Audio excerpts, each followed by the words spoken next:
Le pèlerin fait son Tour de France. Cette semaine, tout d'abord, avec un dossier consacré à la grande boucle. Pourquoi l'aime-t-on? Le Tour de France, l'autre grande religion des Français, avec sa liturgie estivale, sa communion des foules au bord des routes, l'élévation des grands champions au sommet des cols, mais aussi l'élévation de nos paysages, de nos châteaux, de notre art de vivre à la française au rang de patrimoine universel.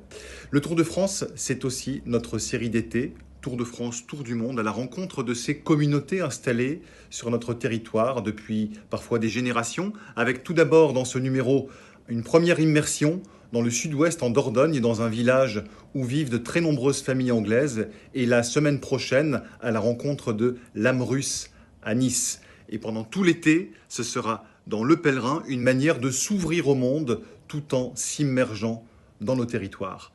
Bonne lecture et bel été à tous.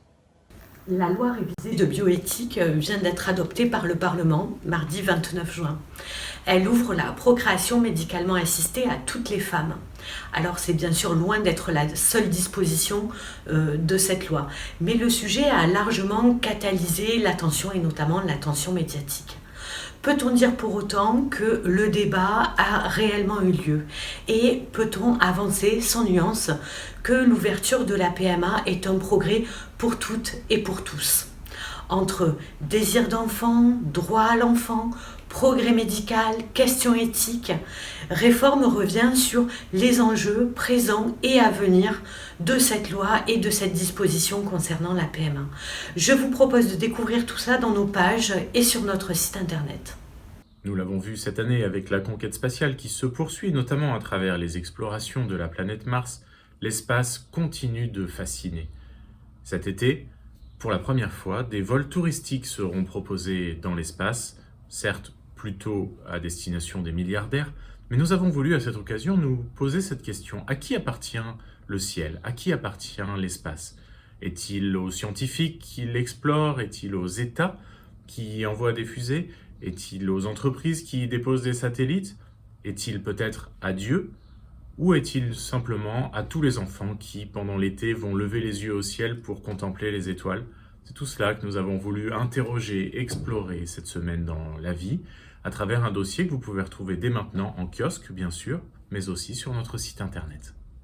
Bonjour, c'est devenu un lieu commun, la spiritualité attire, mais la religion avec ses dogmes, ses églises instituées ne fait plus rêver nos contemporains. Alors ils préfèrent s'adonner à la méditation en piochant à droite à gauche pour trouver leur propre sentier vers un absolu personnalisé, déconnecté de l'histoire avec un grand H et des pesanteurs humaines. Alors yoga, néo-chamanisme ou encore méditation de pleine conscience, que faut-il penser de ces spiritualités qui viennent s'immiscer jusque parmi les chrétiens? Notre dossier propose ainsi un décryptage des nouvelles pratiques à la mode et puis un riche entretien avec le dominicain Jean-Marie Guelette, spécialiste de la méditation chrétienne qui creuse aux sources américaines de ce phénomène. Danger et limite d'une soif de Dieu mal étanchée, c'est dans Famille chrétienne cette semaine. Bonjour, à la une de France Catholique cette semaine, un numéro spécial consacré à Mère Yvonne Aimée de Malétroit, une figure extraordinaire du XXe siècle. Extraordinaire pour son amour pour le Christ, pour l'amour qu'elle a développé pour les pauvres. Extraordinaire aussi pour sa vocation qui a été gratifiée d'incroyables grâces mystiques.